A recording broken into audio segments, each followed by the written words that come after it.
Hello, how you doing? I'm going to talk about this. Why are churches so successful at keeping people poor? This bothers me even to this day.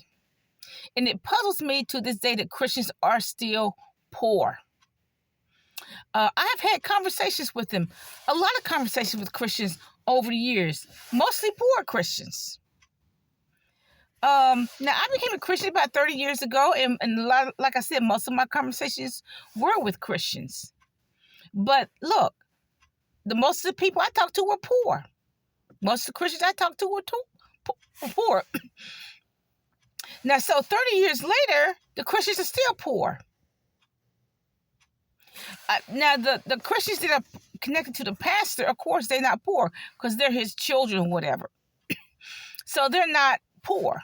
Children or in-laws, they're not poor. But every other Christian is poor. The ones I see, even now, okay, they're poor. Okay? They're in debt up to their ears. You know why? Because the church does not preach the borrower is servant to the lender. And why doesn't the church preach that? Because they want you to give them an offering on your credit card. Now, see, that's going to complicate things. Really, if you don't have the money for that, if you don't have a money for offering, you just don't have it. But the worst thing I think you can do is credit. Give an offering on credit, okay? See, what the church is missing is wisdom, because the Bible said, above all, get wisdom, above all, get understanding, above all things. Didn't say above all things, get a bank account, above all, get wisdom, because what's the point in having a bank account if you're dumb and stupid, if you don't know how to manage the money? And the other thing is that the Bible says to get good counsel. If you want to be wise, you need to be around wise people. See, we spend so much of our young life listening to dumb and stupid people. I mean, I've done that myself. I've had so many conversations with dumb and stupid people, particularly ones that were my age. I remember in college, I've had conversations with dumb and stupid people in college. Dumb and stupid.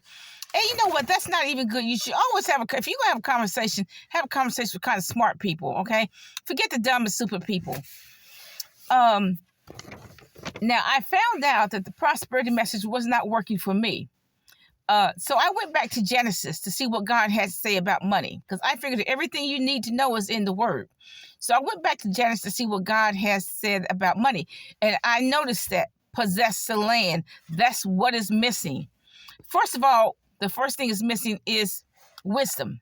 We ought to get wisdom about money. We need to read the books about money. We need to study money. The second thing is that land ownership. He told the Israelites to possess the land. He didn't say rent the land. He said possess it. Possess the raw land. See, if the preachers don't know anything, what we're doing is listen to stupid preachers, because they don't know anything about possessing the land. They don't know anything about money. All they know is, well, look, I need $200,000, so I'm going to ask the congregation for it. That's not wisdom. They don't have any wisdom. That's why they go bankrupt quite often. And they don't know nothing about possessing the land. That's why they don't have any real estate. You know what? Look, where's Paula White's real estate? Where's Paula White's 30 acres of land? She has some money. It looks like she has some money to buy 30 acres of land anywhere in America. And particularly the cheap states. Where is it? Okay? So we're not using wisdom. We don't have wisdom. I'm telling you, if you hang around stupid people who don't know anything about land ownership, who don't know how to manage money, you're going to be stupid too. So look, I definitely do recommend that you do what I do. Study money. I'm still studying money for 20 years. I'm going on 20 plus years studying money, because you can also always learn something new. Go possess the land. Go buy some land. This will ensure that you won't be homeless and your children won't be homeless, if you have any. Now, this is part 1.